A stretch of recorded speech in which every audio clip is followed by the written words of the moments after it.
eu escolho o texto de São João capítulo 3, 1 em diante. George Whitefield foi um dos maiores pregadores do Evangelho desde os dias do apóstolo Paulo, viveu na Inglaterra. Pregou em sua vida 18.400 sermões num período de 34 anos. Cruzou o oceano entre a Inglaterra e a América 13 vezes. Morreu na área de Massachusetts pregando. E ele pregou 300 sermões apenas baseado no texto de São João 3, verso 3, é necessário nascer de novo. E um diácono da igreja, incomodado com tantos sermões sobre nascer de novo, perguntou para ele, por que tanta ênfase em ter que nascer de novo, ser necessário nascer de novo? Whitefield se limitou a olhar para a pessoa e dizer, porque você tem que nascer de novo. A narrativa aqui do Evangelho, no capítulo 3, relata um dos primeiros encontros de Cristo no seu evangelismo pessoal. Um dos primeiros encontros registrados no Evangelho aqui de João. O irônico é que Jesus, que frequentemente encontrou ou se deparou com a descrença, o antagonismo dos fariseus, ele inicia o seu ministério público, respondendo a esse líder religioso que vem ter com ele com uma palavra de entusiástica afirmação. Ele havia visto os milagres de Cristo. Nicodemos é provavelmente um daqueles descritos aqui no capítulo 2, verso 23, estando em Jerusalém, durante a festa da Páscoa, muitos vendo os sinais que fazia, creram no seu nome. É provável que Nicodemos fosse um desses aqui. Ele havia visto os milagres de Cristo. Ele tivera a sua curiosidade despertada. Exceto por João Batista, nenhum profeta em Israel nos últimos 400 anos. Nicodemos havia gasto toda a sua vida nas escolas rabínicas, preparando-se para ser um doutor nas Escrituras. Membro do Sinédrio, o poderoso corpo governativo do judaísmo do primeiro século. Contudo, nem treino, nem posição havia preenchido o vazio da sua vida. O texto é muito claro, quase que em detalhes, ao descrever Nicodemos, o seu nome, a sua conexão partidária, a sua posição oficial. Um conservador. O nome Nicodemos quer dizer vitória do povo. Talvez isto fosse um reflexo da própria esperança da sua família, uma mudança no clima de Israel sob o domínio romano. Nicodemos não vem abertamente a Cristo.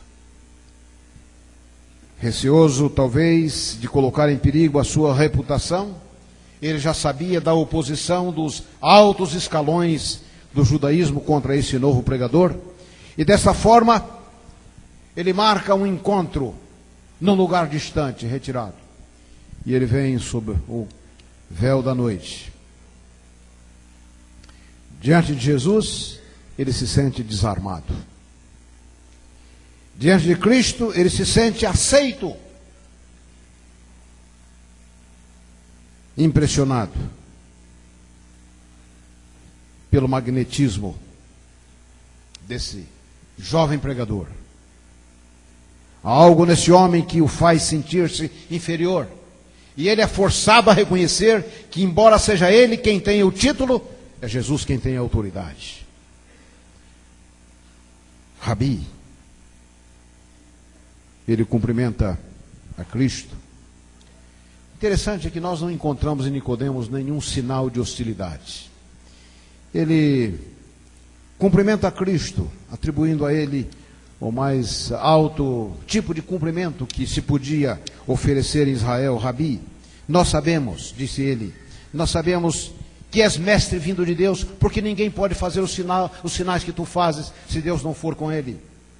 E uma vez que Nicodemos se apresenta como discípulo, Jesus se comporta como mestre, porque a primeira lição que o professor ensina a um aluno não é dar aquilo que ele pede, mas dar a ele aquilo que ele precisa. Me impressiona essa história, o fato de que Jesus, o seu método é direto. Jesus vai à jugular da questão. Jesus, eu mencionei numa das noites aqui, nunca dourou a pílula. Nunca tentou fazer o projeto, fazer o jogo do marketing. Direto ao problema.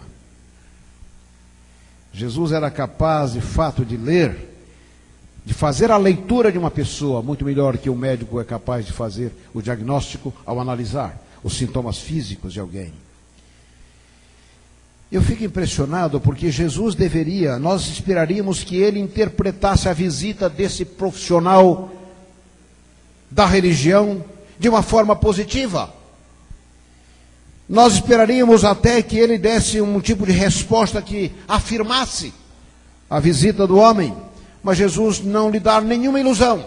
Longe de encorajar, de reconhecer, Jesus trata Nicodemos como alguém que está fora do reino de Deus. Não lhe dá nenhuma ilusão. Longe de encorajá-lo, Jesus discerne a sua religião falsa, baseada nas obras, a sua fé espúria, a sua justiça farisaica, e Jesus o trata como um descrente. Nicodemos inicia com uma confissão de fé: sabemos que tu és mestre vindo de Deus. O que Nicodemos não suspeita é de que Jesus não é um mestre vindo de Deus, é o próprio Deus na história dos homens. Deus feito carne, sem afirmar, sem negar, sem refutar, ou mesmo sem reconhecer as palavras de Nicodemos. Jesus vai direto ao coração da questão e responde a pergunta que Nicodemos não fez. É necessário nascer de novo. Que golpe extraordinário no castelo da teologia desse homem.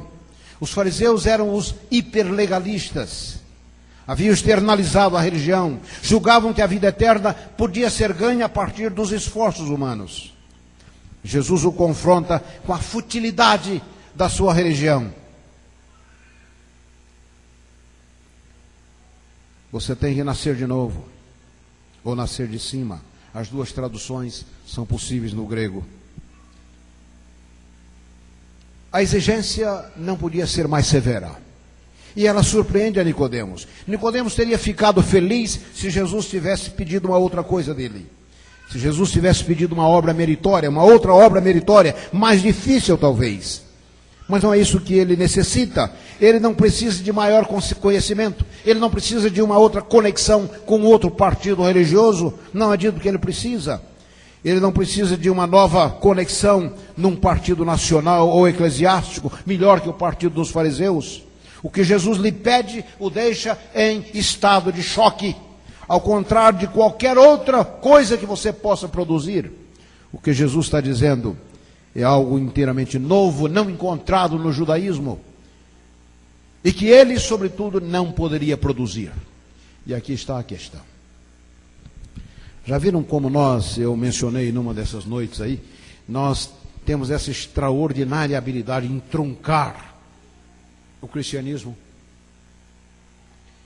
E nós julgamos que a religião é uma influência no meio das outras, que a religião, que pertencer a isto ou aquilo, representa apenas uma outra conexão, uma outra opinião, como muitas que nós temos. Eu gostaria de lembrar nessa manhã que ser discípulo de Cristo não é ter uma opinião no meio de outras. O cristianismo não é isso. Ser discípulo de Cristo é ser dominado por uma convicção. Eu tenho na minha casa lá uma página belíssima, deploravelmente não trouxe, de um rapaz que foi para o México na época do comunismo. E ele escreve então para sua noiva, que ficou na América, dizendo, porque ela não podia, ele não podia mais manter esse relacionamento com ela. Ele disse: eu sou dominado por essa ideia de algo novo que está sendo construído na humanidade. A minha compreensão da vida sob o comunismo. E ele dizia: eu não posso ler um livro, eu não posso assistir a nenhum programa, eu não posso ter nenhuma amizade que eu não avalie isto pela ótica do comunismo. Compromisso. Uma vida dominada por uma ideia. Cristianismo, amigos, não é uma opinião. Cristianismo não é uma influência no meio das outras. Cristianismo é de fato uma influência que domina todas as outras. A partir daí, os meus relacionamentos, o que eu leio, o que eu vejo, é tudo dominado e influenciado por essa ideia básica. O que Jesus lhe pede, eu repito, o deixa em estado de choque. Ao contrário de qualquer obra, nascer de novo é algo inteiramente novo que ele não poderia produzir por si mesmo. Nicodemos responde no verso 4, como pode? Era como se Jesus estivesse requerendo dele um outro nascimento físico. A resposta de Nicodemos é em geral mal compreendida. Ele não está falando em termos literais. Como um doutor em teologia, ele conhecia muito bem o método rabínico do ensino de verdades espirituais através dos símbolos. O que ele está dizendo é que eu não posso começar tudo de novo. É muito tarde para mim. Além disso, se ele entende claramente, ele vê que esse nascimento não é apenas impossível, mas é desnecessário. Ele se considerava religioso, respeitado, mais santo do que o resto da nação. Mas se ele entende este Jesus corretamente, ele deve abandonar até mesmo a sua religião e começar da estaca zero. Nada no judaísmo se comparava a isto. As palavras de Cristo destroem de uma vez para sempre toda a suposta excelência do nascimento natural. As palavras de Cristo destroem para sempre a ideia de que qualquer realização humana nos coloca numa posição melhor. Todo o mérito humano, toda a prerrogativa de nascimento natural, de formação, não tem nenhum valor em relação àquilo que está sendo oferecido aqui. Significa que nada diante de Deus tem valor meritório, senão esse ato de aceitação de Cristo, que é equivalente a um novo nascimento. Nascimento espiritual é algo ao qual nós nos submetemos e não algo que nós podemos produzir. Vou repetir. Nascimento espiritual, novo nascimento, não é algo que nós podemos produzir, mas algo ao que nós nos submetemos. Assim, os nossos esforços não têm nada a ver com a nossa, assim como os nossos esforços não têm nada a ver com a nossa concepção no nível natural. Você, quando foi gerado, você não foi consultado, lembra? Você nada pôde fazer a respeito disso. De forma semelhante, mas em nível muito mais elevado, regeneração espiritual não é obra humana. Ser judeu, ser estimado santo, ser fariseu, ser membro do sinédrio, sua fama como escriba, não tem nenhum valor. Este desconhecido rabi calmamente lhe diz: você está fora. Você está alienado de Deus. Tudo aquilo em que ele havia construído a sua esperança, através de árduos esforços e de muitos anos, não lhe dá nenhuma vantagem. Mudança interior, inexplicável, é o que Jesus está dizendo. Como seres humanos, amigos, irmãos, nós não nascemos totalmente vivos. Vou repetir. Como seres humanos, nascidos nesse pequeno planeta, nós não nascemos inteiramente vivos. Desde que nascemos, nós levamos dentro de nós as sementes da morte. Nascer de cima é recuperar a nossa visão espiritual, é quebrar a casca, a concha fossilizada na qual nós vivemos presos.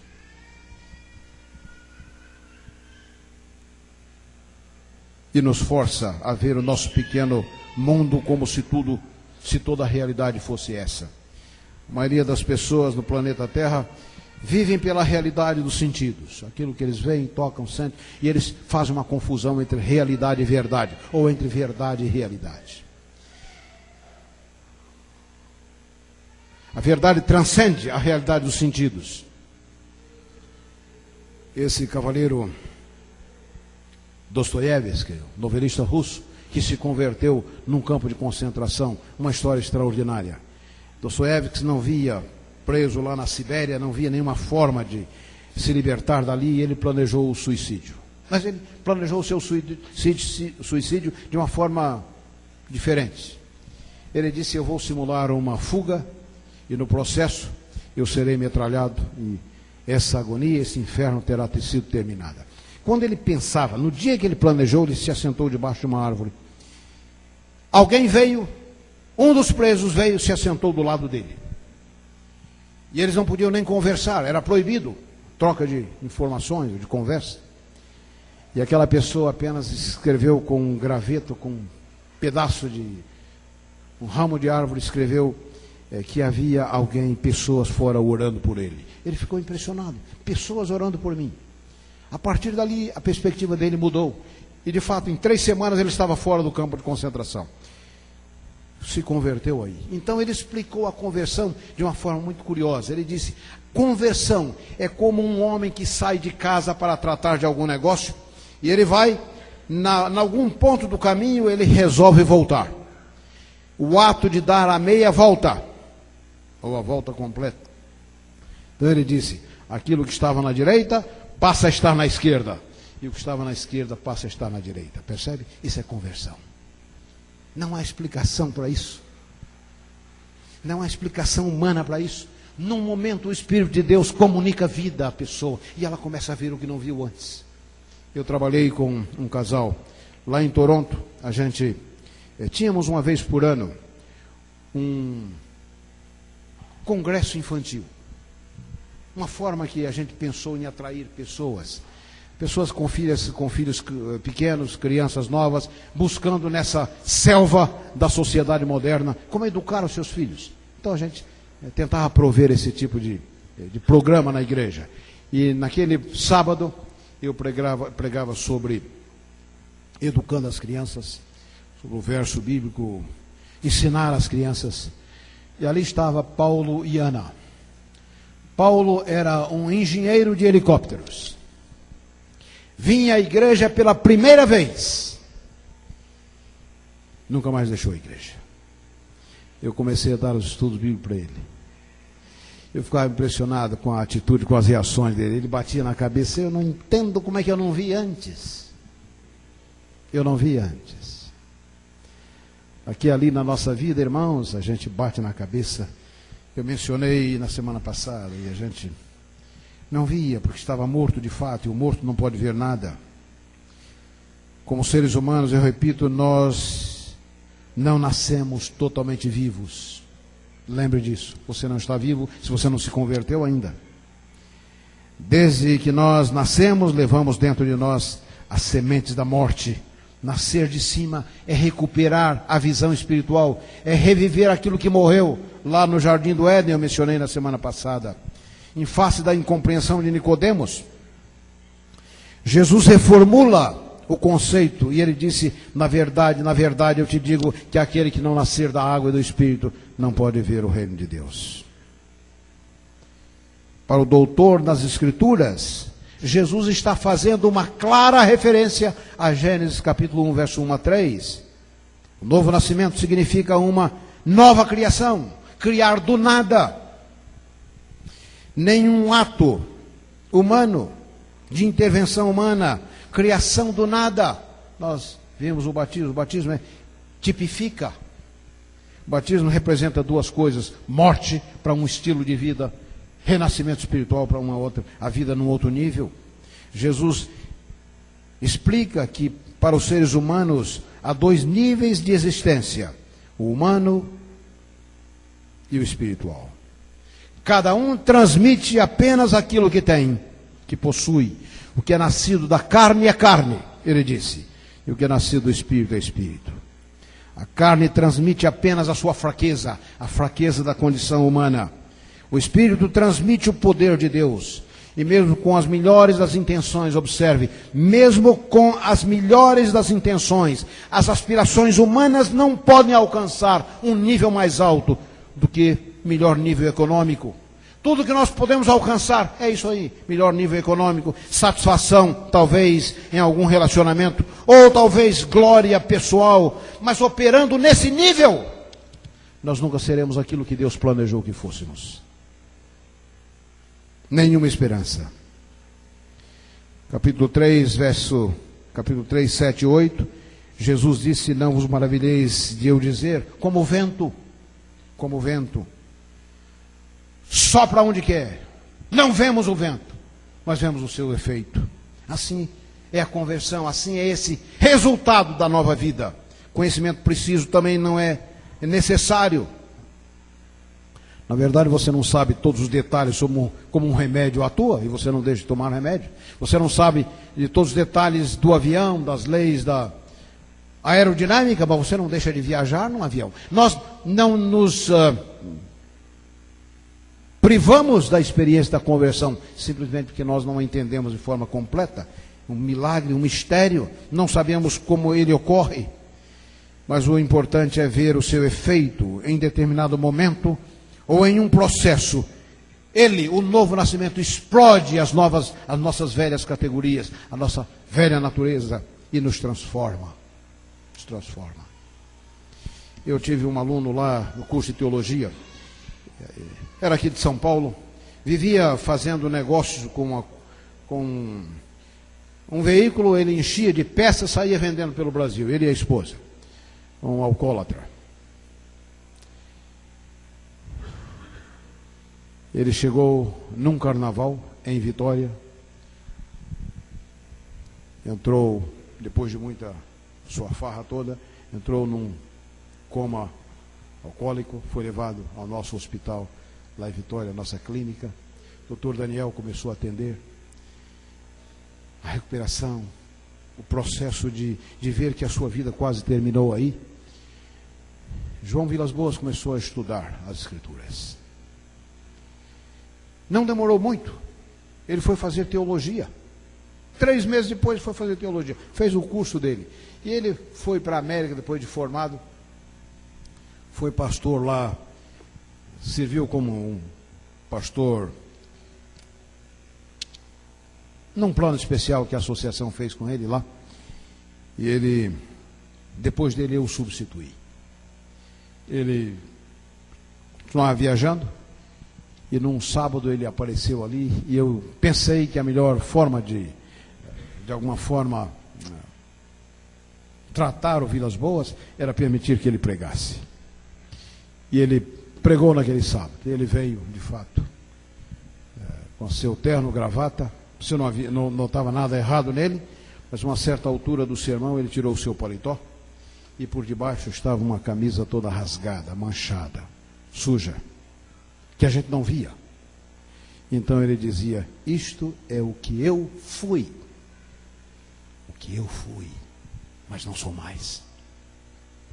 Em algum momento, a graça de Deus explode a nossa velha natureza. As velhas categorias nos transformam. Antigos gostos, inclinações, preferências cedem lugar a uma nova ordem de coisas. 3:9. Como pode ser isso?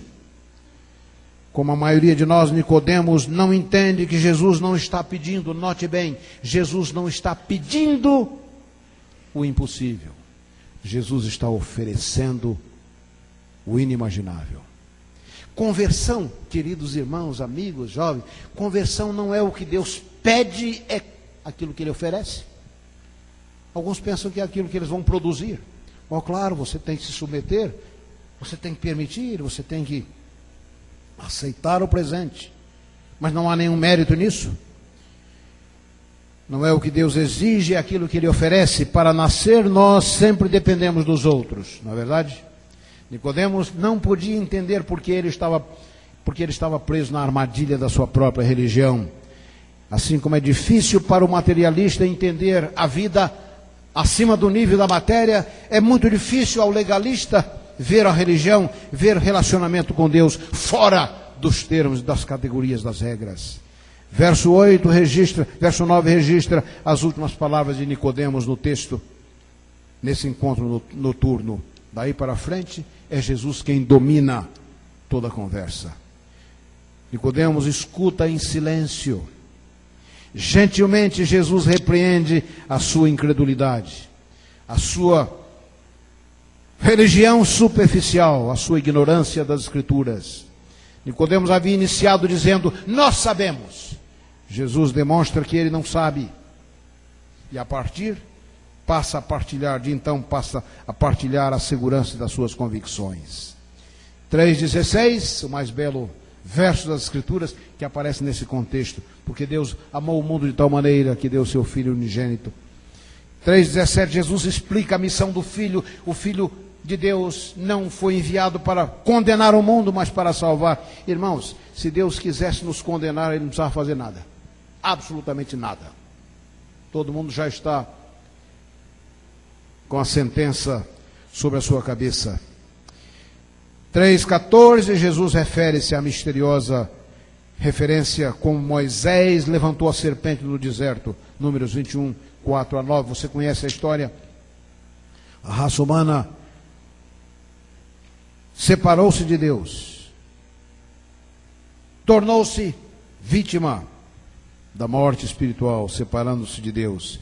A única fonte de vida, a nossa única chance de sobrevivência é olhar. Você já ouviu falar de Spurgeon, o grande pregador, também na Inglaterra? Ele dizia a história da conversão dele. Ele disse que numa noite de inverno, passando por uma igreja, sem nenhum interesse, um garoto de 18 anos, sem nenhum interesse espiritual, mas a neve era muito grande, muito forte, muito frio. Ele entrou na primeira porta que ele viu aberta, era uma pequena igreja. A neve era tão intensa que nem o pastor apareceu naquela noite. E quem pregava era um sapateiro, um homem simples, que tomou apenas um texto. E por não saber elaborar muito bem as ideias, ele martelava a ideia. O texto era aquele de Isaías: olhai para mim, vós, todos os termos da terra, e vivei. E ele perguntava: e você, para onde está olhando? Para onde é que você está olhando? Então o sapateiro, diz Spurgeon mais tarde, dizia: olhar não é caminhar, olhar não é levantar a mão, olhar não é andar, olhar não tem que ver com nada que você possa fazer, é voltar os olhos. Deus havia estabelecido essa imagem lá no Antigo Testamento com relação às serpentes abrasadoras. Nós conhecemos muito bem a história. Olhar, um símbolo, para aquele símbolo representava manifestar fé.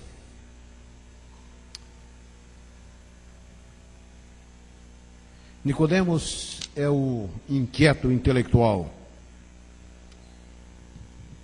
que havia procurado a Cristo nesse encontro noturno. Ele saiu desconcertado.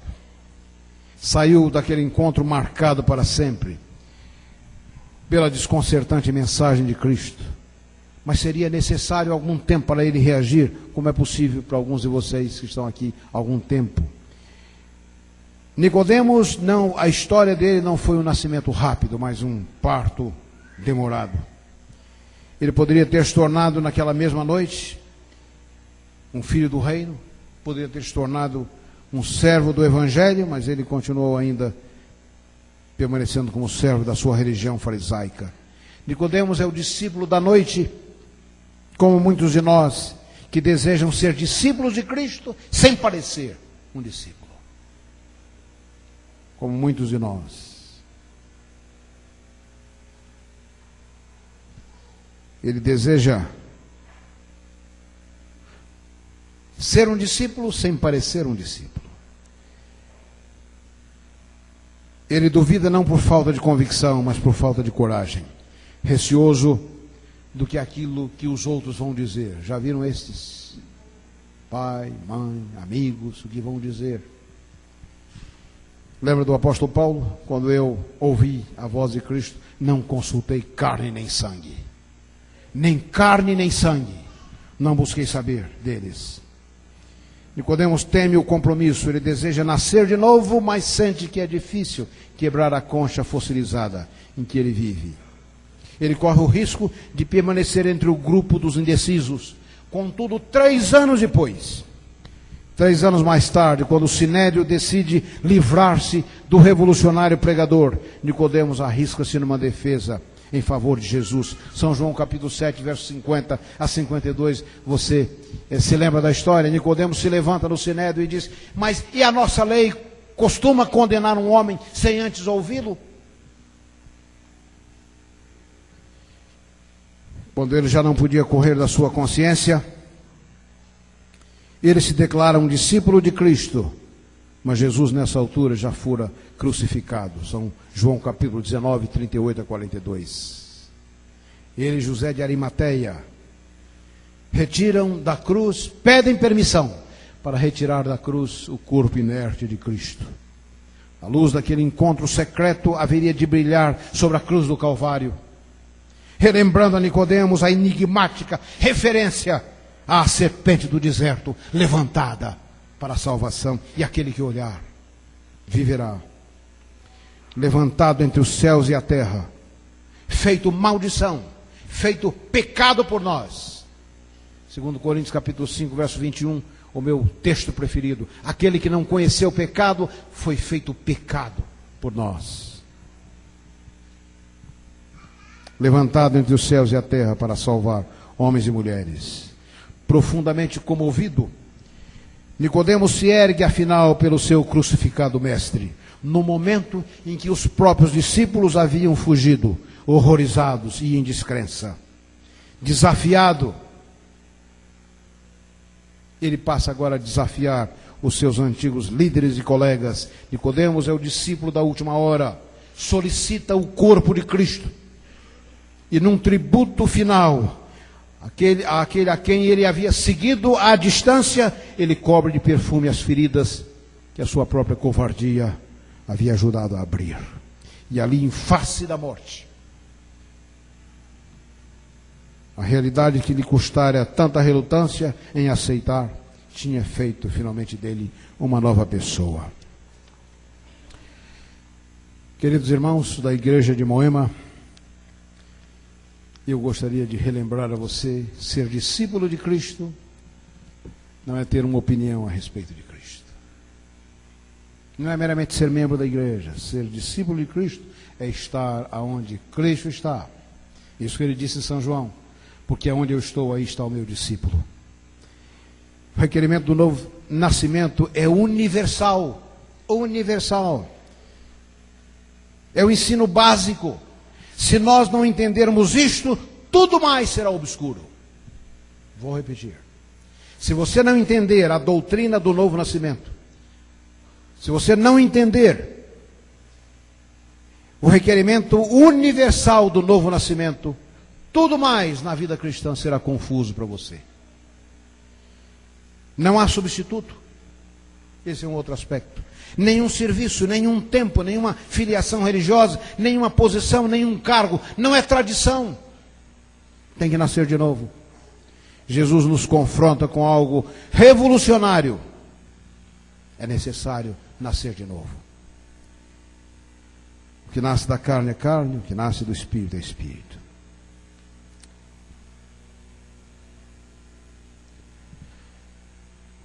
Você se lembra de Romanos capítulo 12, verso 2? O apóstolo Paulo fala dessa necessidade de sermos transformados na nossa mente. Essa palavra utilizada ali, por transformar, no grego é a palavra metamorfose.